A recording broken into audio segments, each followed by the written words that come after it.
Hello everyone, मैं भूपेंद्र।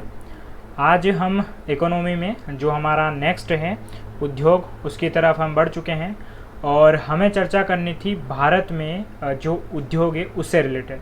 मैं आपको पहले भी बता चुका हूँ कि हम जो पढ़ रहे हैं उसको एज सिलेबस अकॉर्डिंग नहीं पढ़ेंगे। हम यहाँ पर जो चलने वाले हैं वो चलने वाले हैं कि आपको समझ में कहाँ से कितना आएगा, उसके अकॉर्डिंग हम चलेंगे।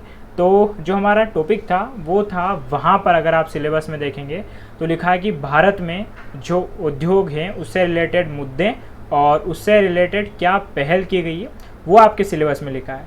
लेकिन यहाँ पर हम क्या करेंगे कि पहले उद्योग वाले चैप्टर को बहुत बेसिक समझेंगे।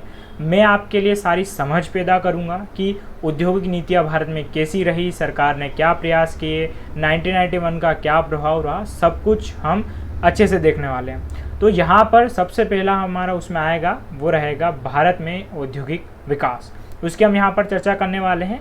तो शुरुआत करते हैं हम यहाँ पर कि भारत में जो है औद्योगिक विकास किन किन चरणों में रहा, क्या क्या रहा, ये हम अच्छे से आज जानने वाले हैं। और आज का वीडियो थोड़ा समझ से भरा रहेगा, इसलिए कोशिश करें कि जो मैं आपको समझाना चाहूँ वो आप अच्छे से समझ जाएं। तो सबसे पहले हम एक बेसिक स्ट्रक्चर की बात करते हैं कि उद्योग होता क्या है। ठीक है, हम यहाँ पर ये जानेंगे कि अगर मैं आपसे एक प्रश्न करूँ कि उद्योग क्या होता है, तो अमूमन आपके दिमाग में एक प्रश्न आएगा कि कोई फैक्ट्री हो, कारखाना हो, जहाँ पर बहुत सारे लोग काम कर रहे हो, बड़ी बड़ी मशीनें हो। तो अगर आप ऐसा सोचते हैं तो ठीक सोचते हैं, इसमें कोई दो राय नहीं है। लेकिन सिर्फ यही सोचना गलत होगा, क्योंकि उद्योग ज़रूरी नहीं है कि हमेशा कोई बड़ा कारखाना हो, कोई छोटा क्षेत्र का उद्योग भी हो सकता है। लाइक दैट, अगर कोई घर पर अचार बनाकर डिब्बे पैक कर कर उन्हें बेचता है तो वो भी तो उद्योग में शामिल है। या कोई घर पर जो लकड़ी के घरेलू सामान बनाए, छोटे क्षेत्र में बनाए, तो उद्योग जो होता है उसकी अगर हम प्रॉपर डेफिनेशन की बात करें तो वो कुछ ऐसी रहेगी। वो रहेगी कि किसी विशेष क्षेत्र में भारी मात्रा में सामान का निर्माण, उत्पादन या वृहत रूप से सेवा प्रदान करने के लिए मानवीय कर्म क्या कहलाता है, उद्योग या इंडस्ट्री कहते हैं। बिल्कुल सटीक परिभाषा है। इसमें सबसे महत्वपूर्ण क्या है कि किसी विशेष क्षेत्र में, और दूसरा है भारी मात्रा में सामान का निर्माण करना। अगर कोई टेलर कपड़े सिलता है तो वो भी एक तरह का क्या हो गया, उद्योग हो गया, उसका अपना बिजनेस हो गया, इंडस्ट्री हो गई। लेकिन अगर आप घर पे अपने लिए कपड़े सीते हैं तो वो कोई फिर उद्योग नहीं हो जाता है, क्योंकि आप कुछ मात्रा में स्वयं के लिए कर रहे हैं। यहाँ पर क्या लिखा है कि उत्पादन या वृहद रूप से सेवा प्रदान करने के लिए मानवीय कर्म क्या कहलाता है, उद्योग कहलाता है। और उद्योगों के कारण गुणवत्ता वाले उत्पाद सस्ते दामों पर प्राप्त होते हैं, जिनसे लोगों का रहन सहन का स्तर सुधार होता है और जीवन सुविधाजनक होता है। स्वाभाविक सी बात है। तो वास्तविकता में उद्योग क्या होता है कि उत्पादन बहुत ज़्यादा मात्रा में किया जाता है ताकि लोगों को उसकी लागत कम लगे। तो आशा करता हूँ उद्योग की बेसिक डेफिनेशन आपको समझ में आ गई होगी। ये जो हम क्लास पढ़ेंगे इसके बाद ही फाइनल आप धीरे धीरे, लगभग हो सकता है क्लासेस 3 से 4 में बने, लेकिन उसके बाद जो उद्योग वाला चैप्टर रहेगा वो आपका आसानी से कंप्लीट होगा। फिर मुद्दे और पहल आप आसानी से लिख पाएंगे। चलिए नेक्स्ट हम चर्चा करते हैं भारत में उद्योग।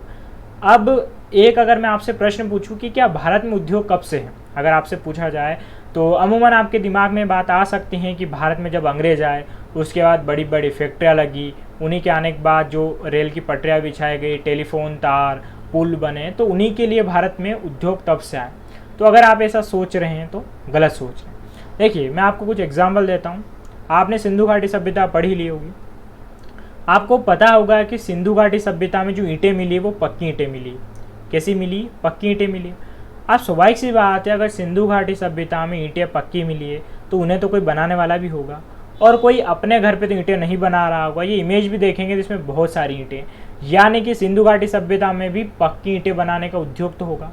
उद्योग से मतलब हमेशा कोई फैक्ट्री नहीं होती है, खुली जगह में भी हो सकता है, बस वह मात्रा में क्या होनी चाहिए, चीज़ों का निर्माण होना चाहिए। तो आप देखेंगे कि सिंधु घाटी सभ्यता से क्या चल रहा है, उद्योग चल रहा है। उसके बाद हम बात करें यहाँ पर नेक्स्ट, तो आपको इमेज में दिख रहा होगा कि ये कुछ लोग जो हैं सूती काटन से कुछ चीज़ें बना रहे हैं, है ना, सूती वस्त्र। तो वस्त्र तो हम काफ़ी ज़माने से पहन रहे हैं, तब भी तो वस्त्र कोई बनाता होगा, घर पर लोग इतना तो नहीं बना पाते। तो ये लगभग हम वैदिक काल ले लें या और भी आगे चले, जब तक कपड़े हमने पहने हैं, धोती कुर्ता या जो भी चीज़ें हैं, वहाँ तक ऐसे छोटे छोटे उद्योग तब से चल रहे थे भारत में। उसके बाद और भी बात करूँ तो ये कुछ ऐसे प्रकार के उद्योग जिसमें बैलगाड़ी हो गई या ऐसे सामान निर्मित करना, घरेलू उपकरण हो गए, तो बहुत सारी चीज़ें हैं, यानी कि भारत में उद्योग कोई अंग्रेजों की देन नहीं है। उद्योग कब से चल रहे हैं, काफ़ी टाइम से चल रहे हैं। हाँ, ये कहें कि भारी उद्योग या बड़े उद्योग, तो उसमें हम स्वाभाविक सी बात इस को स्वीकार सकते हैं कि वे अंग्रेजों के समय से चल रहे हैं। तो भारत में जो उद्योग थे वो कब से चले, लेकिन यहाँ पर अब थोड़ा सा मैं आपको एक चीज़ समझाना चाहूँगा कि भारत में जो बेसिक उद्योग थे, जैसे कि जो आपने इमेज में देखी जिसमें लोग घरेलू उद्योग या मैं कहूँ लघु और कुटीर उद्योग जो थे, जो घरों पे चल रहे थे, वे काफ़ी टाइम तक चले। चाहे भारत में कितने भी आक्रमण हुए अंग्रेजों से पहले, उन्होंने यहाँ के लोगों की जो व्यापार है उसको संरक्षण दिया है, उससे कभी कोई छेड़छाड़ नहीं करी। छेड़छाड़ अंग्रेजों ने करी और उसके बाद हमारे यहाँ पर काफ़ी ज़्यादा समस्या होगी। एक क्रम देखेंगे तो सिंधु घाटी सभ्यता हो, चाहे वैदिक काल हो, मौर्य, गुप्त, मध्य, मुगल, यहाँ तक भारत में उद्योग काफ़ी अच्छी स्थिति में रहे। इसमें क्या होता है, चाहे जितने भी लोग आए, चाहे भारत में मुगलों का विदेशी आक्रमण हुआ, लेकिन इन्होंने व्यापार में कभी हेर फेर नहीं किया था। वहाँ के लोगों का जीवन पहले जैसा ही था वैसा ही रहता था। लेकिन जैसे ही भारत में ब्रिटिश इंटर हुए, उसके बाद में हुआ क्या कि जो लघु और कुटीर उद्योग है, इनकी हालत हो गई काफ़ी ज़्यादा ख़राब और ये धीरे धीरे क्या हो गए, ख़त्म हो गए। अब आपको ये सोचना कि भारत में जो उद्योग का क्रम इतने टाइम से चला आ रहा था, अचानक से ब्रिटिशर्स ने ऐसा क्या किया कि ख़त्म हो गया। और भारत में आज इंडस्ट्री में हम काफ़ी पिछड़े हुए, जहाँ पर दुनिया भर में हमारा व्यापार 40% हुआ करता था, वो आज 2% सिमट गया है। तो इसमें पूरा ब्रिटिश काल का योगदान है। आइए तो इसे समझ लेते हैं और एक मैप के थ्रू मैं आपको समझाता हूँ। आपको ये बात अच्छे से पता होगी कि 1498 वास्को डी गामा भारत आया। हालांकि इसने कोई भारत की खोज नहीं करी, भारत तो पहले से ही था, हमने इनको खुजवाया, ऐसे समझ सकते हैं आप, ठीक है। चलिए, तो यहाँ पर क्या है, ये आपको दिख रहा होगा, ये आयरलैंड और यहीं पर यूके है, या मैं कहूँ कि ये पूरा यूरोप, जिनको भारत की तलाश थी मसालों के लिए। होता क्या था कि भारत का पहले व्यापार इस वे में होता था, तुर्की होते हुए यहाँ पर, लेकिन बीच में जब आक्रमण हुआ तुर्की में नए साम्राज्य का, तो ये रास्ता क्या हो गया, ब्लॉक हो गया। इनको ढूंढना था भारत, तो ये भारत ढूंढते कैसे आए, ऐसे करते हुए अफ्रीका और फिर भारत पहुँचे। ये ऐसे यहाँ से भारत पहुँचे। शुरुआत में तो भारत में आया, धीरे धीरे राजाओं का संरक्षण मिला, लेकिन बाद में इन्होंने क्या किया, अपना व्यापार बढ़ाना शुरू किया। जैसे ही इन्होंने अपना जो व्यापार बढ़ाना शुरू किया, उसके बाद हुआ क्या कि जब यहाँ पर मैं यूरोप की बात करूँ, यूरोप में जब क्या हुआ, पुनर्जागरण, और यहाँ पर जब बड़े बड़े कारखाने लगना शुरू हुए, अनुसंधान हुआ, शोध हुआ, सब कुछ जब चीज़ें हुई यहाँ पर, तो इनको चाहिए था कच्चा माल। तो कच्चा माल के लिए इनको सबसे बढ़िया जगह दिखी भारत। भारत से इन लोगों ने क्या किया कि कच्चा माल लिया, यहाँ से सूती काटन ले गए या नील ले गए, ठीक है। इसके अलावा जो भी कच्चे माल है, रेशे हैं, वो सारे ले जाते, यहाँ की फैक्ट्रियों में बनते और फिर से भारत में बिकते। बाद में जब स्वेज नहर खुली तो इन लोगों की डायरेक्ट एंट्री यहाँ से होते हुए ऐसे होने लग गई। अब होता क्या था कि भारत में जो एक कपड़ा, या मैं मान के चलूँ कि भारत में अगर 100 कपड़े 10 दिन में बन रहे, वही 100 कपड़े ब्रिटेन की एक फैक्ट्री 1 घंटे में बना देती थी। तो स्वाभाविक सी बात, इसकी लागत क्या होगी, कम होगी। और ये कपड़े जब भारत में आएंगे और बिकेंगे, तो ये जब 100 कपड़े मान लेते 1000 रुपये के पड़ रहे थे, वही जब ब्रिटेन से बन के तैयार हुए तो मात्र 100 रुपये के। और स्वाभाविक सी बात है, यहाँ पर राष्ट्रवाद बाद में होता है, लोगों के पास ऑप्शन होता है, उन्हें अगर जैसा अच्छा मिलेगा तो वो वैसा चूज़ करेंगे। तो हुआ क्या कि यहीं का कच्चा माल यहाँ जाता, यहाँ से बनकर फिर आता। इसमें हुआ क्या कि भारत के जो छोटे मोटे उद्योग है वो सारे धीरे धीरे क्या हो गए, ख़त्म हो गए, और ब्रिटेन और यूरोप से सस्ती चीज़ें भारत में आने लग गई। यहाँ की जब स्थिति है, और ये जो 200 साल है, इस 200 साल ने पूरा का पूरा भारत का जो इंडस्ट्री उसको तबाह करके रख दिया। और ये वही भारत था जो कभी एक टाइम पर पूरी दुनिया भर में निर्यात कर रहा था, और आज ऐसी स्थिति है कि हम चाइना से अपने यहाँ पर आयात कर रहे हैं। खैर, आत्मनिर्भर की जब बारी आई है तो इसमें समय लगा है।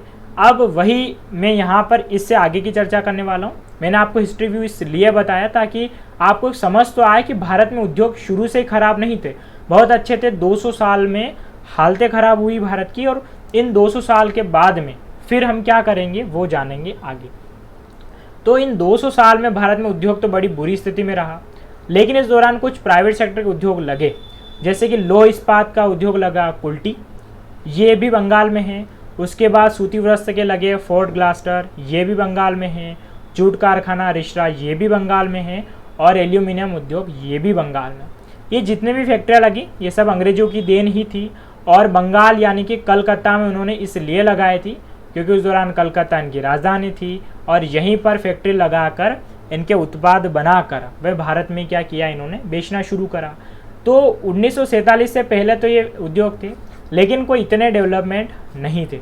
तो ये मान के चलिए कि इन 200 साल में एग्रीकल्चर और आपका उद्योग, उनकी हालतें काफ़ी ख़राब हुई। जब भारत आज़ाद हुआ और भारत के सामने जब आज़ादी की स्थिति आई, तो भारत के सामने सबसे पहले ये ऑप्शन था कि क्या किया जाए। जब 1947 में हम आज़ाद हुए हैं, तो 1947 के बाद भारत को ये देखना था कि एक नया देश ढूंढना था जहाँ पर एग्रीकल्चर भी अच्छे से हो सके, कृषि भी अच्छे से हो, और उसके बाद उद्योगों को हमें क्या करना था, डेवलपमेंट करना था। और इसी के बाद में फिर भारत में क्या हुआ, औद्योगिकरण होना शुरू हुआ। यानी कि फिर से भारत को 1947 के बाद में वापिस से उद्योगों को लाना था, और उन उद्योगों को खड़ा करने के लिए, आत्मनिर्भर बनने के लिए भारत क्या करेगा, नई नई औद्योगिक नीतियाँ लेके आएगा। और आज के वीडियो में हम डिटेल में इन्हीं की चर्चा करेंगे कि वे नीतियाँ क्या थी, उनके घातक परिणाम क्या हुए भारत जो आज भी भुगत रहा है। और रही बात औद्योगिकरण की डेफिनेशन की, तो इसकी डेफिनेशन भी जान लीजिए कि किसी देश के उत्पादन और निवेश के ढांचे में उद्योगों की बहुलता होना एवं जीडीपी एवं श्रम शक्ति में औद्योगिक क्षेत्र का हिस्सा बढ़ जाना क्या कहलाता है, औद्योगिकरण कहलाता है। और यह अर्थव्यवस्था के विकास का सूचक है। भारतीय अर्थव्यवस्था औद्योगिकृत है? बिल्कुल नहीं है। हम जानते हैं कि भारत में आज भी 49% लोग किस पर आश्रित हैं, एग्रीकल्चर पर। चाहे उसका हिस्सा कम हो, लेकिन काफ़ी ज़्यादा लोग डिपेंड हैं। तो हमारा जो विकास नहीं हुआ है सही तरीके से, क्योंकि हम एग्रीकल्चर बेस्ड है, हमारे देश में औद्योगिकरण नहीं हुआ। हालांकि ये औद्योगिकरण की इच्छा 1947 में जब देश आज़ाद हुआ तो नेहरू की काफ़ी ज़्यादा थी, और इसी को लेकर हम धीरे धीरे आगे अब चर्चा करने वाले हैं। अब सबसे पहले आपके सामने दो बातें आएगी कि भारत में जब औद्योगिकरण शुरू होगा, यानी कि हम उद्योग लगाना शुरू करेंगे भारत में, तो किस प्रकार के लगाएंगे उद्योग। तो देखिए, दो चीज़ें निकल कर सामने आएगी, एक तो होगा सार्वजनिक, एक होगा निजी। सबसे बड़ी क्या होगी कि उस दौरान जो राष्ट्र निर्माता थे, चाहे मैं उसमें सबको ले रहा हूँ, सिर्फ नेहरू की बात नहीं कर रहा हूँ, अब उनके सामने ये था कि जब हम भारत में उद्योग लगा रहे हैं तो हम किस प्रकार के लगाएं। क्या हम प्राइवेट सेक्टर को ज़्यादा तवज्जो दें, क्या हम सारे उद्योग सरकारी लगाएं, या दोनों को बराबर करके चलें।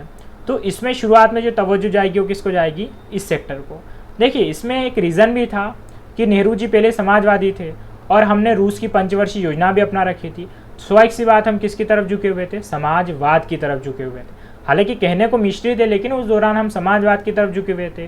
तो स्वाभाविक सी बात है, यहाँ पर उद्योग किसके लगेंगे, सरकारी कंपनियों के ज़्यादा लगेंगे बजाय प्राइवेट सेक्टर के। और दूसरा इसके पीछे एक ऐतिहासिक कारण ये भी था कि अगर मान भी लें हम कि आज हम दे दें निजी क्षेत्र को उद्योग लगाने के लिए, और विदेश से कंपनियां भी हम कह दें कि आप आकर भारत में लगा लीजिए, तो हो सकता है कि वे हमें 200 साल फिर से झेलना पड़ जाए। क्योंकि अंग्रेज़ों ने तो यही किया था, आए थे सिर्फ व्यापार के लिए, लेकिन हमारी हालत उन्होंने बहुत ख़राब करी। तो यहाँ पर जो नया देश बना, नए राष्ट्र निर्माता थे, वो बिल्कुल नहीं चाहते थे कि भारत की स्थिति पुनः वैसी हो। इस कारण से उन्होंने क्या किया कि अब पूरा कंट्रोल सरकार के हाथ में लिया। बहुत कम और रेयर केस में सिर्फ इंडिया के प्राइवेट सेक्टर को तवज्जो दी, और उस दौरान हमारी अर्थव्यवस्था बंद थी। मतलब 100% या 98% जो चीज़ें थी वो भारत में बननी है। आयात बहुत कम और निर्यात भी बहुत कम ही हो रहा था। हालांकि निर्यात तो था हमारे इसमें, लेकिन इतना उत्पादन नहीं होता था कि हम निर्यात कर पाए। हमारे नीति में निर्यात बंद नहीं था, आयात बंद था, क्योंकि हमें भारत को आत्मनिर्भर बनाना था। तो यहाँ पर जो पूरा आगे हम नीतियाँ पढ़ेंगे वो दो ही चीज़ों पर होने वाली, सार्वजनिक और निजी उद्योग। इनके लिए क्या नीतियाँ बनी, और सबसे मेन चीज़ रहेगी लाइसेंस प्रणाली, यानी कि कोई भी उद्योग शुरू करना है तो किन किन उद्योगों में कैसे कैसे लाइसेंस मिलने वाले, वो हम एक एक नीति में देखने वाले। तो आशा करता हूँ यहाँ तक एक बेसिक समझ आपके दिमाग में आ गई होगी कि भारत की सिंधु घाटी सभ्यता से लेकर 1947 तक का जो सफ़र रहा, उसमें बीच में अचानक से भारत की स्थिति अंग्रेजों के दौरान खराब हुई, और फिर से भारत को कैसा बनाना था, उद्योग प्रधान बनाना था। चले, तो एक एक करके हम अब देखेंगे औद्योगिक नीति। तो सबसे पहले भारत में जो औद्योगिक नीति आई वो आई 1948 में, यानी कि आज़ादी के 1 साल जस्ट बाद। अब ये औद्योगिक नीति क्या कहती हैं, इसको समझते हैं। इस नीति की जो घोषणा करी थी वो करी थी उस दौरान के उद्योग और वाणिज्य मंत्री डॉक्टर श्यामा प्रसाद मुखर्जी ने, और इसकी महत्वपूर्ण विशेषता यह थी कि इसमें सार्वजनिक और निजी क्षेत्र दोनों के अस्तित्व को स्वीकार किया गया और 4 वर्गों में बांटा गया। यानी कि जो वाणिज्य मंत्री लेकर आए उन्होंने कहा कि ठीक है, बिल्कुल है, हम प्राइवेट और जो आपका सरकारी सेक्टर यानी कि गवर्नमेंट सेक्टर दोनों को तवज्जो देंगे, लेकिन तवज्जो किसको ज़्यादा मिलेगी वो हम आगे जानेंगे। और श्यामा प्रसाद मुखर्जी ये वही शख्स हैं जो बाद में जनता पार्टी या बीजेपी के संस्थापक बने, और इनके बारे में ये भी कहा जाता है, यानी कि फाइनल है, कि मंत्री पद पर रहकर पहली बार इस्तीफा देने वाले यही व्यक्ति थे। अब इस औद्योगिक नीति में 4 वर्ग में उद्योगों को कैसे बांटा है ये समझ लीजिए। देखिए हुआ क्या यहाँ पर कि सबसे जो मेन चीज़ निकल कर आती है वो ये कि यहाँ पर मैं आपको थोड़ा सा समझा देता हूँ।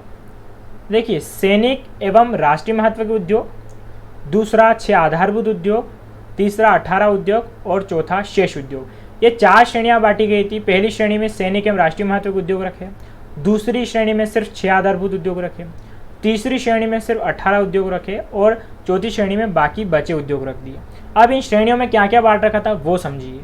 सबसे पहले सैनिक एवं राष्ट्रीय महत्व के जो उद्योग थे उसमें आएंगे अस्त्र शस्त्र, अणु शक्ति, रेल परिवहन, जैसे जितने भी उद्योग थे उन सबको किस में डाला गया, पहले वर्ग में डाला गया। और इन वर्ग से रिलेटेड जो भी उद्योग है उसको सिर्फ और सिर्फ कौन बना सकता था, सरकार। यानी कि रेल परिवहन के लिए जो भी उत्पादन करना चलाना वो सिर्फ सरकार, या परमाणु परीक्षण से रिलेटेड वो सब सरकार, या इसके अलावा अगर अस्त्र शस्त्र बनाने हो, कुछ भी हो, वो भी सारे किसके हाथ में, सरकार के हाथ में। यानी कि शुरुआत इसमें जो रखा है उसमें तो प्राइवेट सेक्टर को बिल्कुल भी नहीं इजाज़त थी कि उसको लाइसेंस मिल सके, इसमें सिर्फ किसको मिल सकता था, सरकारी कंपनियों को। उसके बाद में दूसरा रखे 6 आधारभूत उद्योग। इसमें 6 आधारभूत यानी कि उद्योग कोयला, लौह इस्पात, वायुयान निर्माण, जलयान निर्माण और टेलीफोन और खनिज तेल, ये जितने भी उद्योग आप यहाँ पर देख रहे हैं, इन उद्योगों में क्या करा, आधारभूत इसलिए होते हैं क्योंकि जैसे कि लोहे की आवश्यकता होती है, कोयला, वायुयान, जलयान, ये बहुत ही बेसिक उद्योग यहाँ पर होते हैं। और इन बेसिक उद्योग के बलबूते पर ही क्या हो सकता है, देश का विकास हो सकता है, इसे कहते हैं आधारभूत। इसमें क्या हुआ कि ये कहा गया कि निजी क्षेत्र को लाइसेंस मिल सकता है, मतलब इसमें जो उद्योग हैं अगर कोई निजी क्षेत्र चलाना चाहे चला सकता है, लेकिन इसमें एक बात थी कि अगर 10 साल तक उन्होंने चलाया और उस निजी क्षेत्र का परफॉर्मेंस अच्छा नहीं है तो उसको क्या करेंगे, राष्ट्रीयकरण कर देंगे, यानी कि उसको बना देंगे सरकारी। अब स्वाभाविक सी बात, ऐसे में कौन निजी कंपनी आना चाहेगी और अपने जो प्रोडक्ट है या अपना उद्योग या पैसा खर्च करना चाहेगी कि 10 साल तक नहीं कर पाए तो फिर सरकार के हाथ में, वे तो नुकसान चला जाएगा। मतलब एक तरीके से ये भी मनाही थी कि इसमें भी निजी क्षेत्र नहीं आ सकते हैं। तीसरा रखा 18 उद्योग, जिसमें हाँ निजी क्षेत्र आ सकते थे और सरकारी क्षेत्र दोनों, यानी कि कोई प्राइवेट सेक्टर इनमें से जैसे कि रासायनिक उद्योग, चीनी, सूती, यूनिवर्स, सीमेंट, कागज, नमक, कोई भी बनाना चाहे तो बिल्कुल आ सकता है, कोई दिक्कत नहीं।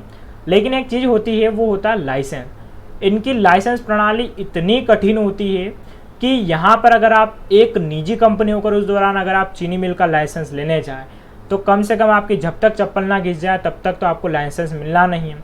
उसके बाद में इतने तरह के प्रोपोगेंडा, दुनिया भर की चीज़ें होती थी कि कोई भी निजी व्यक्ति नहीं चला सकता था। आज भी भारत में लगभग 95 डे तो लग जाते हैं उद्योग स्थापित होने में, तो ये तो लगभग कब की बात थी, 1948 की बात थी।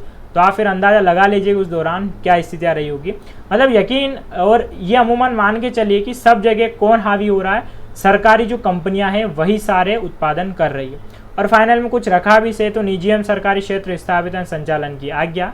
तो इसमें से इसके बजाय इन 18 उद्योग के बजाय यहाँ पर रूल क्या थे, थोड़े से हल्के थे, लेकिन फिर भी 1948 की नीति से एक बात साफ होती है कि जितने भी उद्योग है उनमें कौन इंटरफेयर कर सकता है, सिर्फ और सिर्फ सरकारी कंपनियां।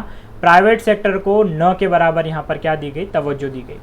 अब आगे जब हम नीतियाँ पढ़ते जाएंगे, बढ़ते जाएंगे और फाइनल में कंक्लूजन दूंगा तो आपको समझ में आएगा कि सरकार ने कितनी बड़ी गलती करी कि सारी जो चीज़ें थी वह उन्होंने सरकारी सेक्टर को सौंपी और प्राइवेट सेक्टर को नहीं दी। आगे हम समझेंगे।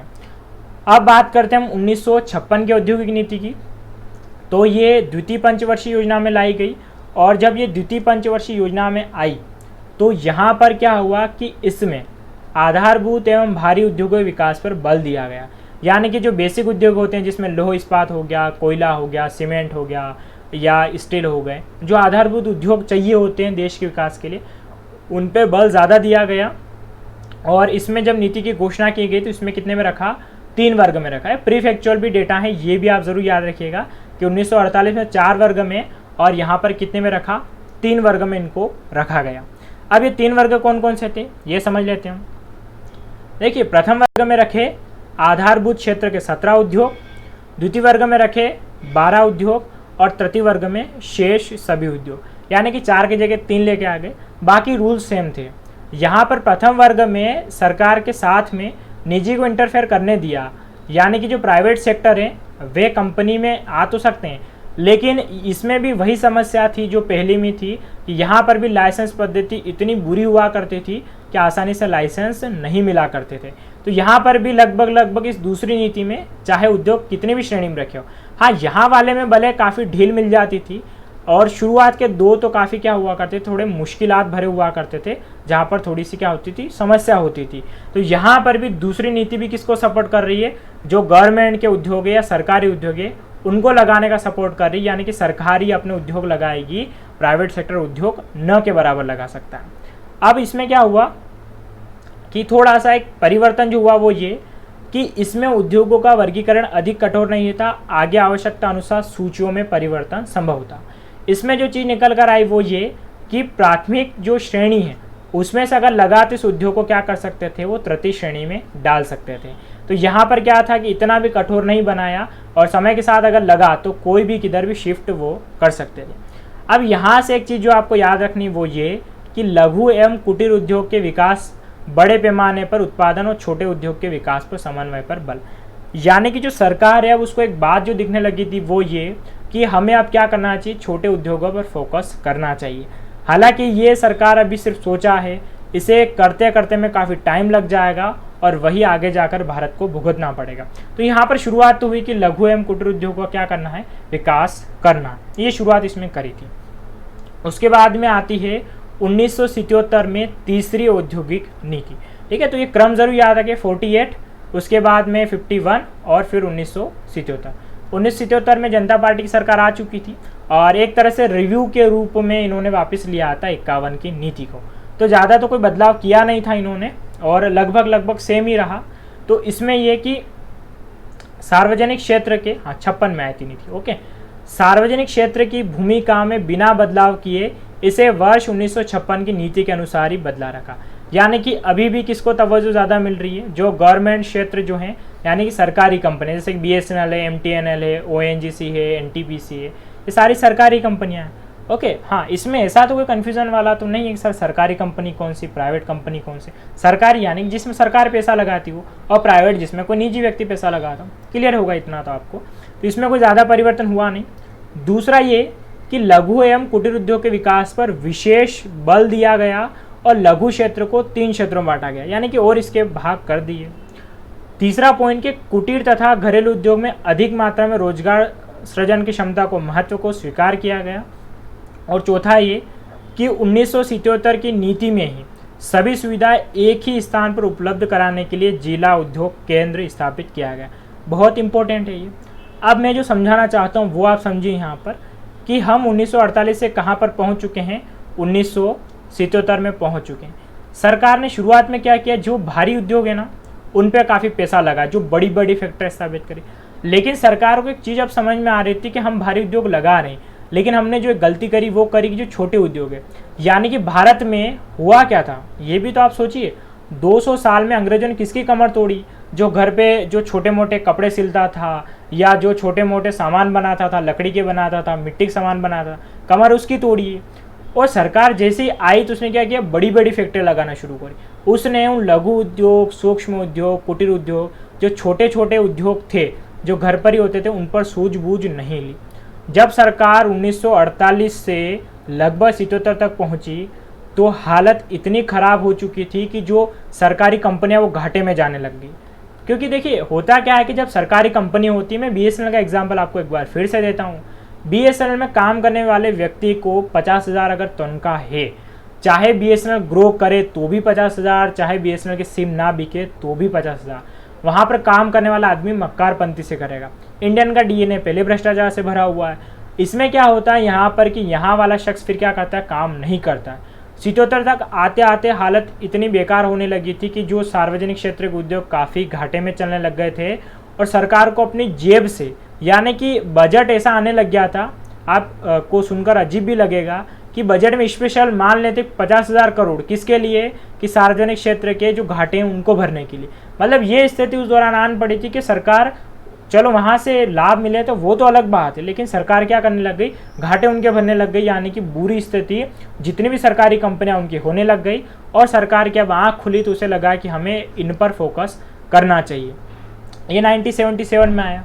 उसके बाद और आगे बढ़े तो फिर 1980 की नीति आई। अब बदलाव थोड़े व्यापक होने शुरू हो गए। अब सरकार धीरे धीरे वापस बड़े उद्योग से किसकी तरफ आएगी, लघु, कुटीर और सूक्ष्म। और एक बात जो मैं आपको बताता हूँ कि जो चाइना है वो 1949 में आज़ाद हुआ, हम आज़ाद हुए 1947 में। 2 साल बाद आज चाइना की विकास दर आपको पता होगा, विकास दर तो नहीं, खेल कितना डेवलपमेंट किया आपको पता होगा।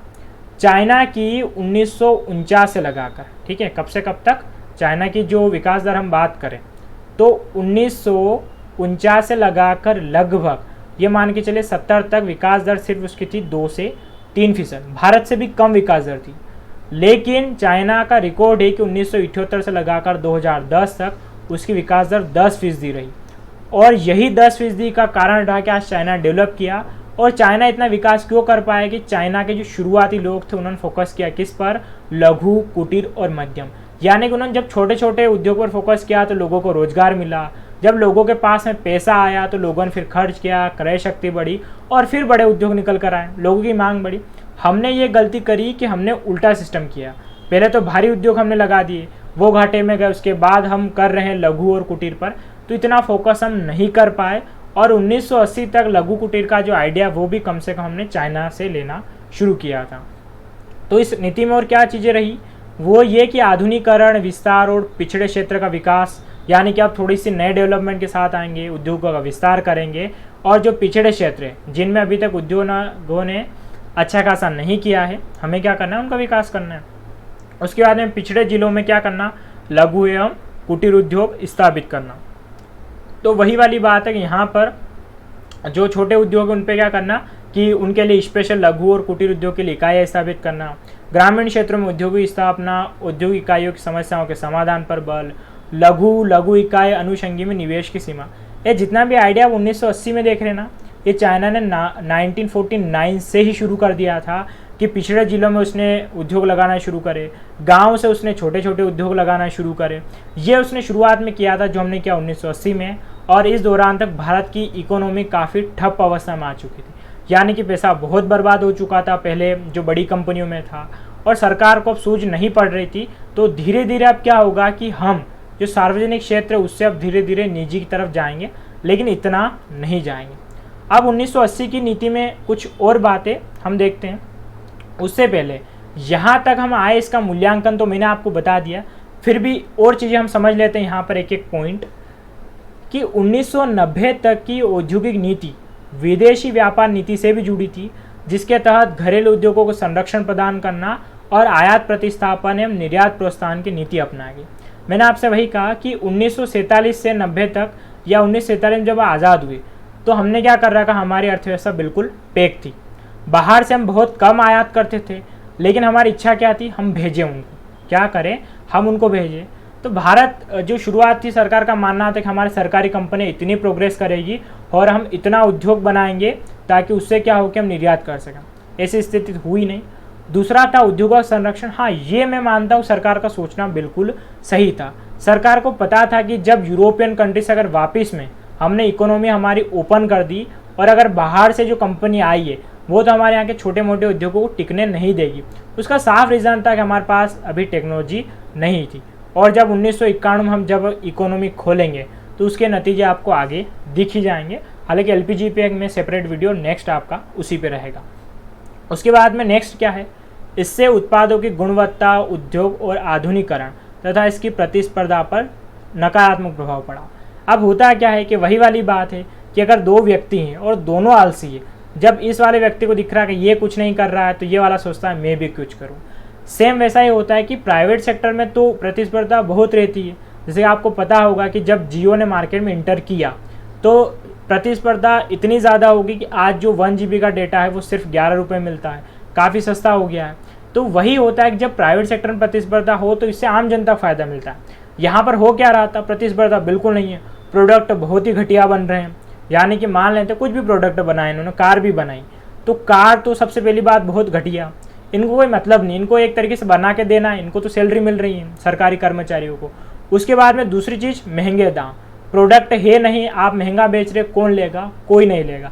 तो एक तरीके से लोगों का मन उठने लग गया था भारत की इंडस्ट्री पे, हो क्या रहा है, आप जब 10,000 रुपये दो, क्वालिटी ना मिले, तो दोनों चीज़ें हो रही थी यहाँ पर। तो एक तरीके से इंडस्ट्री की हालत 90 के दशक तक तो काफ़ी ख़राब हो चुकी थी, क्योंकि जो नीतियाँ बनी वो नीतियाँ इतनी अच्छी नहीं थी। उसके बाद में मैं और बात करूँ यहाँ पर, तो सबसे जो नकारात्मक पॉइंट रहा वो ये कि लाइसेंस प्रणाली, इसके तहत उद्योग की स्थापना, स्थापित उद्योगों विस्तार हेतु सरकार से लाइसेंस प्राप्त करना पड़ता था, और इसके व्यापक दुरुपयोग से भारतीय कंपनियों की प्रतिस्पर्धा में वृद्धि नहीं हो सकी। देखिए एक चीज़ और मैं बताता हूँ कि हो क्या रहा था उस दौरान। जैसे कि जो बड़े लोग हैं प्राइवेट सेक्टर, जैसे कि टाटा है या बिड़ला है, इनकी कंपनी काफ़ी टाइम से चल रही, ये लोग क्या करेंगे कि जब रसूखदार लोग हैं तो ये आसानी से लाइसेंस प्राप्त कर सकते हैं, इन्हें कोई दिक्कत नहीं। लेकिन हो भी क्या रहा था कि जैसे जो बड़ी कंपनियां हैं, वे बड़ी कंपनियां क्या करती है कि खुद लाइसेंस खरीद लेती। जैसे मान लेते हैं कि फॉर एग्जांपल दे रहा हूं मैं, कंफर्म तो नहीं, एग्जांपल है, जैसे कि बिड़ला को पता पड़ा कि कोई नया आदमी मार्केट में कंपनी शुरू करने आया, ए नाम का आदमी, ओके, वह जैसे लाइसेंस खरीदने जा रहा है तो बिड़ला कंपनी वाले क्या करेंगे, वो लाइसेंस पहले से खुद खरीद लेंगे और फिर सरकारी प्रेशर बनाएंगे ताकि इस आदमी को लाइसेंस ना मिले। इसमें क्या हुआ कि भारत में कुछ ही कंपनियां प्राइवेट सेक्टर की ग्रो कर पाई और वे तो बहुत आगे निकल गई। उसके बाद में जो सरकारी कंपनियां रही उन्होंने कुछ किया नहीं, उनकी हालतें हो गई बिल्कुल ख़राब। तो यहाँ पर सबसे नेगेटिव इम्पैक्ट रहा वो रहा कि प्रतिस्पर्धा बिल्कुल नहीं रही, कोई कंपटीशन नहीं रहा, और इसी के कारण से हम प्रोडक्टिविटी नहीं दे पाए, ना ही तो हम नई तकनीक को अपना पाए। क्योंकि तकनीक हम जब अपनाते जब लगे कि मार्केट में डिमांड है और प्रतिस्पर्धा हो, प्रतिस्पर्धा है ही नहीं तो कोई तकनीक क्यों अपनाएगा। जैसे कि आज मार्केट में मोबाइल आते हैं तो आप देखेंगे हर मोबाइल फीचर बताता है कि इसके 4 कैमरे हैं, 5 कैमरे, ये फीचर है, HD डिस्प्ले है। तो उसमें क्या होता है कि हर मोबाइल जब मार्केट में उतर रहा है नई तकनीक के साथ उतर रहा है ताकि उसकी बिक्री अच्छे से हो सके, और ये जो पूरी प्रतिस्पर्धा उद्योगों में होनी चाहिए लेकिन नहीं हुई। तो ये अगर हम मूल्यांकन करें तो ये कुछ खास मूल्यांकन रहे। उसके बाद में जब भारत में स्थिति काफ़ी ख़राब हुई और 1991 में हमने क्या करा, हमारी इकोनॉमी ओपन कर दी। ओके, इकोनॉमी हमने ओपन कर दी पूरी और बहुत सारे बदलाव किए। बहुत सारे बदलाव क्या किए कि 24 जुलाई 1991 को औद्योगिक लाइसेंस नीति में एकाधिकार तथा प्रतिबंधात्मक व्यापार व्यवहार, सार्वजनिक क्षेत्र, विदेशी निवेश आदि में व्यापक बदलाव किए गए। अब ये जो टर्म है एकाधिकार तथा प्रतिबंधात्मक व्यापार व्यवहार, ये मैं आपको नेक्स्ट लेक्चर में समझाऊंगा, थोड़ा बड़ा है। कुल मिला के समझिए कि अब लाइसेंस पद्धति में काफ़ी बदलाव हुआ, आसानी से अब क्या हुए लाइसेंस मिलने लगे और विदेशी कंपनियां भी भारत में निवेश कर सकती थी जो पहले नहीं कर पाती थी। और यही कि भारत में औद्योगिक लाइसेंस की नीति जो 1951 में शुरू हुई, और 1951 में क्या किया कि सुरक्षा और पर्यावरण एवं सामाजिक दृष्टि से 18 उद्योग को छोड़कर शेष उद्योगों को लाइसेंसिंग व्यवस्था से मुक्त कर दिया गया। और वर्तमान में कंडीशन ये है कि सिर्फ 5 उद्योग ही ऐसे हैं जिनमें लाइसेंस चाहिए। ठीक है, तो कुल मिला के हुआ क्या कि 1991 में हमने क्या किया, जब इकोनॉमी ओपन हुई तब पूरे भारत ने कह दिया कि हाँ बाहर से कंपनियां भी भारत में आ सकती है। और इसके अलावा जो लाइसेंस है वह किस में पूरा क्या किया, उस दौरान तो 18 कंपनियों में रखा और वर्तमान में 5 में, और अभी तो 3 में ही रख दिया इसको, है ना। वर्तमान स्थिति में सिर्फ 3 ऐसे हैं जिनमें आपको क्या करना पड़ता है, लाइसेंस लेना पड़ता है, बाकी किसी में नहीं लेना पड़ता। अब आपके मन में प्रश्न आएगा कि सर नई औद्योगिक नीति 1991 में ऐसा क्यों करना पड़ा, तो इसका जवाब मिलेगा आपको नेक्स्ट वीडियो, जिसमें मैं LPG का पूरे अच्छे से विस्तार से वर्णन करेंगे और यहाँ पर हम देखेंगे कि इसके फायदे नुकसान क्या रहे। तो कुल मिला के इतना समझे कि 1991 में हमारी नीति कैसे हो गई, बहुत सरल हो गई। और जो 5 उन्होंने रखे थे वे कौन कौन से थे, एल्कोहल युक्त पेय पदार्थ, उसके बाद तंबाकू, सिगार, इलेक्ट्रॉनिक, एरोस्पेस तथा रक्षा, औद्योगिक विस्फोट और जोखिम वाले सामान। तो ये वर्तमान 5 रहे और अभी तो और चेंज कर दिए, तो सिर्फ अभी कितने बचे हैं, 2001 के बाद में परमाणु ऊर्जा, और उसके बाद में परमाणु ऊर्जा विभाग की अधिसूचना संख्या के अंतर्गत जो भी चीज़ें दे रखी हैं वो, और रेल परिवहन। यानी कि ये जो 3 क्षेत्र हैं इनमें लाइसेंस इसलिए लेना पड़ता है क्योंकि परमाणु ऊर्जा आप किसी प्राइवेट कंपनी को दे दो, फॉर एग्जाम्पल मान लेते कोई निजी कंपनी कल से बना है, आतंकवादियों से संपर्क करके उन्हें परमाणु बेच दे, मतलब राष्ट्रीय सुरक्षा से रिलेटेड जो भी हैं उनके लिए क्या किया गया यहाँ पर, उनके लिए लाइसेंस। बाकी आज आप खुद अपना बिजनेस खोलना चाहें तो कोई लाइसेंस नहीं लेना पड़ता है ना। आप जो ये मत सोचिएगा कि नगर पालिका से दुकान का लाइसेंस, वो नहीं होता था। वो लाइसेंस अलग होते थे जिसमें आपकी चप्पलें घिस जाती थी। यहाँ अब नए उद्योग शुरू करने में इतने लाइसेंस या इतनी सारी चीज़ें की आवश्यकता नहीं होती। तो यहाँ तक आज के वीडियो में हमने जाना, और मैं आपको एक कंक्लूजन दे देता हूँ इस खाली स्लाइड पे पूरा सा, कि एक्चुअल में मैंने आपको ये पढ़ा है क्यों, तो एक रिवीजन हो जाएगा। देखिए, भारत में हम उद्योगों के क्या पढ़ने वाले हैं, पूरे उसमें जो मुद्दे हैं और पहल पढ़ने वाले हैं। तो इसमें क्या होगा कि जो मुद्दे और पहल हैं, तो मुद्दे क्या हैं, मुद्दे अब आपको धीरे धीरे समझ में आ जाएंगे। यही तो मुद्दे हैं कि जब 1948, फिर उसके बाद यहाँ पर हम देखें तो 56, 77 और 80, ये यहाँ पर जो नीतियाँ बनी, ये नीतियाँ इतनी बेकार तरीके से बनाई गई थी। हालांकि तत्कालीन कारण इसके थे, सरकार को लगता था कि, और सही भी था, वैसे मैं कहूँ गलत नहीं है, नीतियाँ सही बनाई, लेकिन इसमें जो फोकस रखना था वो रखना था लघु, कुटीर और मध्यम उद्योग को। लेकिन सरकार ने क्या किया कि सरकारी कंपनियों को ही तवज्जो दी, और सरकारी कंपनियां बाद में इतने घाटे में गई कि बाद में आज आप देखोगे सिर्फ 2 सरकारी कंपनियां हैं घाटे में, BSNL और MTNL। उसके बाद में उस दौरान जो भी घाटे में गई वो तो सारी बेच दी गई, और BSNL की भी तैयारी चल रही है। यानी कि यहाँ पर मुद्दे ये है कि भारत में औद्योगिक विकास जो रहा वह पहले ऐसा हुआ, कैसे, ऐसा, और फिर ग्राफ 80 के बाद ऐसा गिरा, और फिर 91 के बाद वो ग्राफ ऐसा चल रहा है। यानी कि भारत में यहाँ पर अंग्रेजों के 200 साल बहुत बुरे रहे, 80-91 तक हमारी हालत बहुत ख़राब हो गई थी, और फिर जब 91 में ओपन हुए तो हमारी स्थिति फिर सुधर गई। लेकिन 1991 के बाद में कुछ जो नुकसान हुए, वे नुकसान वापस से शुरू हुए लघु और कुटीर उद्योग को। अब ये लघु और कुटीर उद्योग को वापस से नुकसान क्यों हासिल हुए, 1991 का फ़ायदा, नुकसान, ये सारा हम देखेंगे नेक्स्ट में, क्योंकि आपको LPG समझना बहुत ज़रूरी है। जब भी उद्योग की बात आएगी तो इसकी तो अच्छे से हम चर्चा करेंगे, तो इस पर सेपरेट लेक्चर रहेगा, नेक्स्ट वीडियो में आपको अच्छे से मिल जाएगा। चलिए साथियों, तो आशा करता हूँ आपके दिमाग में एक इमेज बनी होगी कि भारत में उद्योगों का विकास कैसे हुआ, और भारत में धीरे धीरे उद्योग ऊपर नीचे जाते रहे, और आज क्या कारण है कि हम इतने अच्छे डेवलप नहीं हो पाए जितना चाइना। उसका एक ही कारण रहा कि हमने लघु या जो छोटे उद्योग उन पर ध्यान नहीं दिया, और वो तो हम आज भी नहीं कर रहे हैं। चलिए साथियों, आशा करते हैं मैं आपको समझाने में यहाँ पर सफल रहा हूँ। आज का वीडियो यहीं समाप्त होता है। धन्यवाद।